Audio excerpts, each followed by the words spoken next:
നമസ്കാരം. നമ്മുടെ കുഞ്ഞുങ്ങൾ ചിലപ്പോഴൊക്കെ നമ്മുടെ അടുക്ക് വന്ന് ചില പരാതികൾ പറയും, ചില വിഷമങ്ങൾ പറയും. ഉദാഹരണത്തിന് ഒരു കുഞ്ഞ് വന്ന് അതിൻ്റെ അപ്പനോടോ അമ്മയോടോ ഇങ്ങനെ പറയുന്നു എന്ന് വിചാരിക്കുക: അപ്പാ, അമ്മ, എനിക്ക് സ്കൂളിൽ പഠിപ്പിക്കുന്ന ഒരു കാര്യവും, പ്രത്യേകിച്ച് ഇംഗ്ലീഷ്, എൻ്റെ തലയിലോട്ട് കയറുന്നേ ഇല്ല. എനിക്കാണെങ്കിൽ എൻ്റെ ഫ്രണ്ട്സിനെ പോലെ നന്നായിട്ട് ഫ്ലുവൻ്റായിട്ട് ഇംഗ്ലീഷ് പറയാനും പറ്റുന്നില്ല.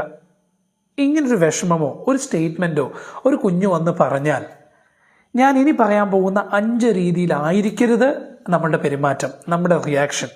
കാരണം 6 വയസ്സ് വരെയുള്ള കുഞ്ഞുങ്ങൾക്ക് നമ്മൾ അവരോട് എന്ത് പറയുന്നോ, ഏത് വാചകങ്ങളാണോ ഉപയോഗിക്കുന്നത്, അത് അവരുടെ പേഴ്സണാലിറ്റിയുടെ, ബിഹേവിയറിൻ്റെ, പാറ്റേണുകളുടെ ഭാഗമായിട്ട് മാറാൻ സാധ്യതയുണ്ട്. അതുകൊണ്ട് ഉപയോഗിക്കുന്ന വാക്കുകൾ വളരെ വളരെ കോൺഷ്യസ് ആയിട്ട് ഉപയോഗിക്കുക. അത് പെട്ടെന്ന് ഓർത്തിരിക്കാൻ വേണ്ടി ഞാൻ നിങ്ങൾക്ക് തരുന്നൊരു വാചകമാണ് ഡോസ്പെൽ. DOSPL.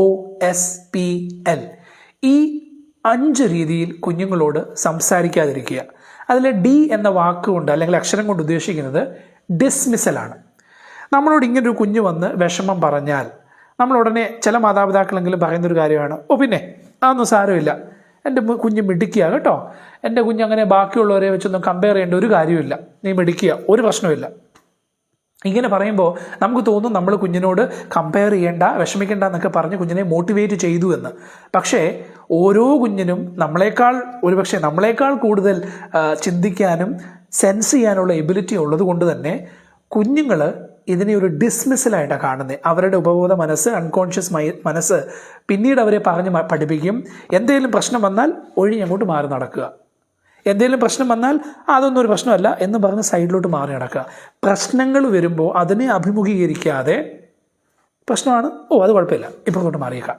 നമ്മൾ അവരെ ഡിസ്മിസ് ചെയ്യാൻ പഠിപ്പിച്ചാൽ, അറിയാതെയെങ്കിലും നമ്മുടെ ഈ വാചകങ്ങളിലൂടെ പഠിപ്പിച്ചാൽ, പിന്നീട് ജീവിതത്തിൽ അവർ നേരിടാൻ പോകുന്ന പ്രശ്നങ്ങൾ കാണുമ്പോൾ അവർ ഒഴിഞ്ഞു മാറും. നാളെ ഇവർ വിവാഹിതരാകുമ്പോൾ അവരവരുടെ ജീവിതത്തിലുണ്ടാകുന്ന പ്രശ്നങ്ങളിൽ നിന്ന് മുഖം തിരിച്ചു കളയും. ചെറുപ്പത്തിൽ നമ്മൾ അവരെ ഊട്ടി ഉറപ്പിക്കുന്ന ഒരു സ്റ്റേറ്റ്മെൻറ്റ് ഉണ്ടാക്കുന്ന പ്രശ്നമായത്. അതുകൊണ്ട് വളരെ പേടിച്ചല്ല കുഞ്ഞുങ്ങളെ പഠിപ്പിക്കേണ്ടതും സംസാരിക്കേണ്ടതും, പകരം അറിഞ്ഞിരുന്ന് കുഞ്ഞുങ്ങളുടെ കൂടെ വളർന്ന് ഇത്തരം കാര്യങ്ങൾ ചെയ്യാൻ പറ്റിയാൽ നല്ലത്. D four dismissal. ഓ എന്ന വാക്കുകൊണ്ട് ഉദ്ദേശിക്കുന്ന, അക്ഷരം കൊണ്ട് ഉദ്ദേശിക്കുന്നത് ഓവർ റിയാക്ടിങ് ആയിട്ടുള്ള ചില മാതാപിതാക്കളുണ്ട്. അതായത്, ഓ എൻ്റെ കുഞ്ഞെ, നീ കൊച്ചു കുഞ്ഞല്ലേ, നീ പഠിച്ച് തുടങ്ങുന്നല്ല ഉള്ളൂ, എൻ്റെ മക്കൾ ഒരു കാര്യം ചെയ്യും, വിഷമിക്കുകയൊന്നും വേണ്ട, അപ്പോൾ ഒരു കാര്യം ചെയ്യാം, സ്കൂളിലെ ടീച്ചറിൻ്റെ അടുക്ക് വരാം, കാര്യങ്ങൾ അന്വേഷിക്കാം, കുഞ്ഞിന് എന്തെങ്കിലും കാര്യം ചെയ്തു തരണോ, സ്പെഷ്യലായിട്ട് ചെയ്തു തരണമെങ്കിൽ പപ്പ ടീച്ചറിനോട് പറയുകയും ചെയ്യാം. അവിടെ നമ്മൾ എന്താ ചെയ്തെന്നറിയോ? നമുക്ക് തോന്നുന്നുണ്ട് നമ്മൾ കുഞ്ഞിന് നല്ലൊരു സാഹചര്യം ഉണ്ടാക്കി കൊടുക്കാൻ വേണ്ടിയാണല്ലോ ഇതൊക്കെ പറഞ്ഞതെന്ന്.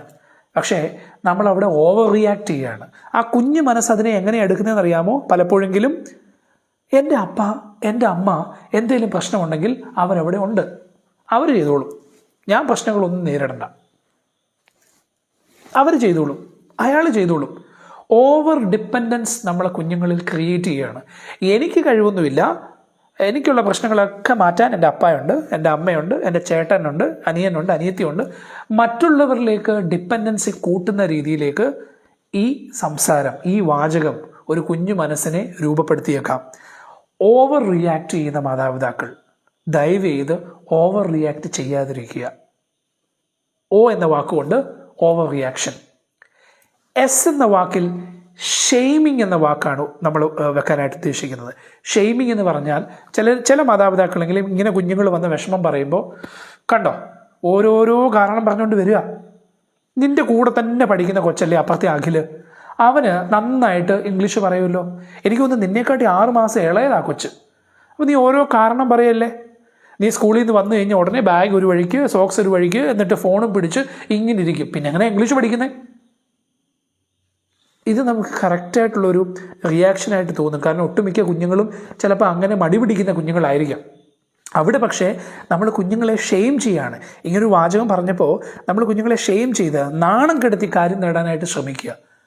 ആ ഷെയിം കുഞ്ഞിൻ്റെ ഉള്ളിൽ അത് കേൾക്കുമ്പോൾ അതിൻ്റെ സെൽഫ് വർത്ത് നശിക്കുകയാണ്. മറ്റുള്ളവരെ വെച്ച് കമ്പയർ ചെയ്യുമ്പോൾ എനിക്കൊരു കഴിവുമില്ല, എനിക്കൊരു മോട്ടിവേഷനും ഇല്ല, എനിക്കൊരു സപ്പോർട്ട് കിട്ടുന്നില്ല എന്നീ തോന്നലുകൾ കുഞ്ഞിൻ്റെ മനസ്സിലേക്ക് നമ്മൾ അടിച്ചേൽപ്പിക്കുക. നമ്മൾ കുഞ്ഞിൻ്റെ പ്രശ്നം ചൂണ്ടിക്കാണിച്ചതാണ് എന്ന് നമുക്ക് തോന്നുമെങ്കിലും ഒരു 5 വയസ്സുകാരിയുടെ 6 വയസ്സുകാരൻ്റെ മനസ്സിലേക്ക് ഇത് ചെന്നെത്തുന്നത് ഷെയ്മിങ് എന്ന അവസ്ഥയിലേക്കാണ്. അതാണ് എസ് എന്ന അക്ഷരം കൊണ്ട് ഉദ്ദേശിക്കുന്നത്. ഇനിയുള്ള പി എന്ന അക്ഷരം പലപ്പോഴും പല മാതാപിതാക്കളും പല മോട്ടിവേഷണൽ വീഡിയോസും കണ്ടിട്ട് ചെയ്യുന്നൊരു കാര്യമാണ്. പ്രൈസ് ചെയ്യുക കുഞ്ഞുങ്ങളെ. കുഞ്ഞിനൊരു പ്രശ്നമുണ്ട്, ഒരു വിഷമമുണ്ട്, അത് നമുക്ക് മോട്ടിവേഷണൽ വാക്കുകൾ കൊണ്ടങ്ങ് പൊതിയാം.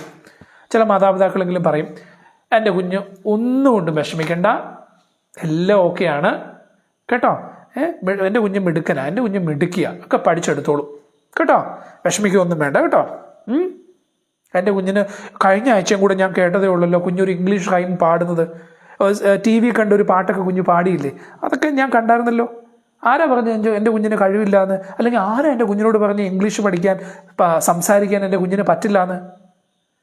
അപ്പം നമ്മൾ വിചാരിക്കും നമ്മൾ കുഞ്ഞിനെ മോട്ടിവേറ്റ് ചെയ്തു എന്ന്. അല്ല, കുഞ്ഞ് ഒരുപക്ഷെ ഇത് കേൾക്കുന്നത് എങ്ങനെയാണെന്നറിയാമോ? എനിക്ക് ഇംഗ്ലീഷ് പഠിക്കാൻ കഴിവില്ല, അല്ലെങ്കിൽ എനിക്ക് ഇംഗ്ലീഷ് പഠിക്കാൻ പറ്റുന്നില്ല. അപ്പോൾ അത് എൻ്റെ അപ്പ പറയുന്നു എനിക്ക് പറ്റുമെന്ന്. കൺഫ്യൂഷൻ ക്രിയേറ്റ് ചെയ്യുക നമ്മൾ കുഞ്ഞുങ്ങളുടെ മനസ്സിൽ, അറിഞ്ഞോ അറിയാതെയോ. അപ്പോൾ നമ്മൾ വിചാരിക്കും ഈ വാക്കുകൾ പിന്നെ നിങ്ങൾ എങ്ങനെ പറയും? അതിന് ഉത്തരം ഞാൻ അവസാനം പറയാം. പ്രൈസ് കൊണ്ട് അനാവശ്യമായിട്ട് കുഞ്ഞുങ്ങളെ പുകഴ്ത്തുന്ന ചില മാതാപിതാക്കളുണ്ട്. ആവശ്യത്തിന് ഉപയോഗിക്കേണ്ട ഒരു കാര്യമാണ് പ്രൈസ്. കൃത്യമായ സ്ഥലത്ത് ഉപയോഗിക്കേണ്ട കാര്യമാണ് പ്രൈസ്. അല്ലെങ്കിൽ കുഞ്ഞുങ്ങളുടെ ഉള്ളിൽ തോന്നും, എൻ്റെ ദൈവമേ, എനിക്ക് ഇങ്ങനൊരു പ്രശ്നമുണ്ടെന്ന് ഞാൻ വീട്ടിൽ വന്ന് പറഞ്ഞപ്പോൾ എൻ്റെ അപ്പ പറഞ്ഞു ഒരു പ്രശ്നമില്ല, എനിക്ക് നല്ല കഴിവുണ്ടെന്ന്. ആരെയാണ് വിശ്വസിക്കേണ്ടത്? വിശ്വസിക്കാൻ പറ്റാത്തൊരവസ്ഥയിലേക്കും കൺഫ്യൂഷൻ സ്റ്റേറ്റിലേക്കും നമ്മൾ കുഞ്ഞുങ്ങളെ തള്ളിയിടുകയാണ്. പി എന്ന വാക്ക് പ്രൈസ്. അവസാനത്തെ വാക്കാണ് എൽ കൊണ്ട് എൽ അക്ഷരത്തിൽ ലേബലിംഗ്. നമ്മൾ പലപ്പോഴെങ്കിലും ചില മാതാപിതാക്കളെങ്കിലും പറയുന്നൊരു കാര്യമാണ്, ഇംഗ്ലീഷ് പഠിക്കാൻ ഇംഗ്ലീഷ് അറിയില്ല അല്ലേ, അപ്പായിക്കും ഇതേ പ്രശ്നം ഉണ്ടായിരുന്നു, അപ്പായിക്കും ഇംഗ്ലീഷ് പഠിക്കാൻ വലിയ പാടായിരുന്നു. അല്ലെങ്കിൽ കുഞ്ഞിന് കേൾക്കെ നമ്മുടെ മറ്റുള്ളവരോട് പറയും, എന്നെപ്പോലെ തന്നെയാണ് കൊച്ചിന് ഇംഗ്ലീഷ് പിക്കുക ഇച്ചിരി പാടാണ്, പക്ഷേ മാത്സ് അവൻ്റെ വല്യപ്പൻ്റെ കഴിവാണ്, കണക്ക് നല്ല കൃത്യമായ, ഇംഗ്ലീഷ് പഠിച്ചില്ലെങ്കിലും സാരമില്ല, അവന് കണക്ക് നന്നായിട്ട് അറിയാം, മിടുക്കം കൊച്ച. നമ്മളവിടെ എന്താ ചെയ്യുന്നതെന്ന് വെച്ചാൽ കുഞ്ഞിനോട് പറയാണ്, നിനക്ക് ഒരു ഫിക്സ്ഡ് മൈൻഡ് സെറ്റാണ്, നിനക്ക് ഇംഗ്ലീഷ് പഠിക്കാൻ ഇച്ചിരി കഴിവ് കുറവുണ്ടാവും, പക്ഷെ നിനക്ക് കണക്ക് പഠിക്കാൻ നല്ല കഴിവുണ്ട്. നമ്മൾ വിചാരിക്കും കുഞ്ഞിനുള്ള കഴിവ് നമ്മൾ വളർത്തിയെടുക്കുക അല്ലേ എന്ന്.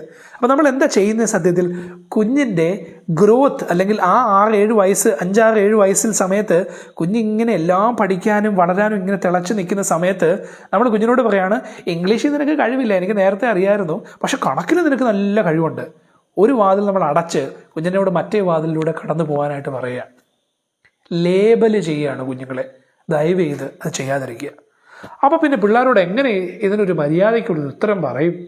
അവിടെയാണ് ആദ്യമേ കുഞ്ഞിങ്ങനെ വന്ന് ഇത്ര ഒരു വിഷമം പറയുമ്പോൾ അത് കേട്ടെന്ന് കുഞ്ഞിനൊരു ഒരു തോന്നലുണ്ടാക്കി കൊടുക്കുക. കുഞ്ഞടുത്ത് വന്ന് പറയുമ്പോൾ ശാന്തമായിട്ട് ആ കുഞ്ഞിൻ്റെ ലെവലിൽ കുഞ്ഞിനോട് അതിൻ്റെ കണ്ണിൽ തന്നെ നോക്കി കുഞ്ഞിനെ വേണമെങ്കിൽ ഒന്ന് ചേർത്ത് പിടിച്ച് കുഞ്ഞ് പറയുന്നത് ശ്രദ്ധയോടെ കേൾക്കുക. കേട്ടിട്ട് അപ്പായ്ക്ക് മനസ്സിലായി കേട്ടോ, എൻ്റെ കുഞ്ഞിന് മറ്റുള്ളവർ സംസാരിക്കുന്ന പോലെ സംസാരിക്കാൻ പറ്റുന്നില്ല അല്ലേ, അത് കാണുമ്പോൾ കുഞ്ഞിനൊരു വിഷമം അല്ലേ, ചില വാക്കുകളൊക്കെ പഠിച്ചെടുക്കാൻ പാടല്ലേ. ആ അല്ലേ എന്നുള്ള ചോദ്യങ്ങൾ കുഞ്ഞിന് മനസ്സിലാവുകയാണ്. എൻ്റെ അപ്പായ്ക്ക് എൻ്റെ അമ്മയ്ക്ക് എൻ്റെ വിഷമം മനസ്സിലാവുന്നുണ്ടല്ലോ, അതവർ കേൾക്കുന്നുണ്ടല്ലോ, വാലിഡേറ്റ് ചെയ്യുന്നുണ്ടല്ലോ. അത് തന്നെ ഒരു കുഞ്ഞിനൊരു ആശ്വാസമാണ്. എനിക്ക് പറയാൻ, എനിക്ക് സേഫായിട്ടുള്ള ഒരിടമുണ്ട്, അവിടെ എൻ്റെ അപ്പനും അമ്മയ്ക്ക് എന്നെ മനസ്സിലാവുന്നുണ്ട്. ആദ്യത്തെ സ്റ്റെപ്പ് കഴിഞ്ഞു. രണ്ടാമത്തെ സ്റ്റെപ്പായിട്ട് നമ്മൾ കുഞ്ഞിനോട് പറയുകയാണ്, മക്കളെ വിഷമിക്കേണ്ട, സാരമില്ല. ഇതിനകത്ത് എന്താ പ്രശ്നം എന്നറിയോ? നമ്മൾ ഓരോരുത്തരും പഠിക്കുന്നത് പല സ്റ്റേജസിലാണ്, അല്ലെങ്കിൽ പല ലെവലിലാണ്. ഞാൻ പഠിക്കുന്ന അതേ സ്പീഡിലായിരിക്കുന്നില്ല മക്കൾ പഠിക്കുന്നത്, അല്ലെങ്കിൽ മോള് പഠിക്കുന്ന പോലെ അല്ല മറ്റൊരാൾ പഠിക്കുന്നത്. നമ്മളെല്ലാവരും പഠിക്കുന്നത് പല സ്പീഡിലാണ്. അതുകൊണ്ട് എൻ്റെ മക്കൾ പേടിക്കുകയൊന്നും വേണ്ട, നമുക്ക് ഇത് സ്ലോലി ബിൽഡ് ചെയ്യാം. നമുക്ക് ചില വാക്കുകൾ പഠിക്കാം. ഒരു കാര്യം ചെയ്യാം, പപ്പ ഇംഗ്ലീഷ് പത്രം വായിക്കുമ്പോൾ കുഞ്ഞും കൂടി പപ്പായുടെ കൂടെ വന്നിരിക്കും, നമുക്ക് 2 പേർക്കൂടെ പത്രത്തിൻ്റെ ഓരോ പോർഷൻ വായിക്കാം. എന്ത് പറയുന്നു? നമ്മളൊരു ഓപ്ഷൻ കുഞ്ഞിന് കൊടുക്കുന്നു, കുഞ്ഞിനെ തീരുമാനമെടുക്കാൻ പഠിപ്പിക്കുന്നു. അമ്മ ഒരു പ്രശ്നം വന്നപ്പോൾ ആ പ്രശ്നത്തെ എന്ത് കാമായിട്ടാണ് നേരിട്ട് എന്ന് കുഞ്ഞിന് ഇൻഡയറക്റ്റ്ലി ഒരു റോൾ മോഡലിംഗ് കൊടുക്കുന്നു. കുഞ്ഞിനെ കേട്ടു, കുഞ്ഞിനെ വാലിഡേറ്റ് ചെയ്തു, കുഞ്ഞിൻ്റെ പ്രശ്നത്തിന് ഒരു സൊല്യൂഷൻ കൊടുക്കാൻ ശ്രമിക്കുന്നു. അത് കുഞ്ഞിൻ്റെ കൂടെ ചേർന്ന് നിന്ന് അത് എക്സിക്യൂട്ട് ചെയ്യുന്നു, അതിനെ ഫോളോ അപ്പ് ചെയ്യുന്നു. പലപ്പോഴും നമ്മൾ പല തിരക്കിലാണ്. നമ്മൾ കുഞ്ഞുങ്ങൾക്ക് വേണ്ടിയാണ് രാവിലെക്കോളം കഷ്ടപ്പെടുന്നത്.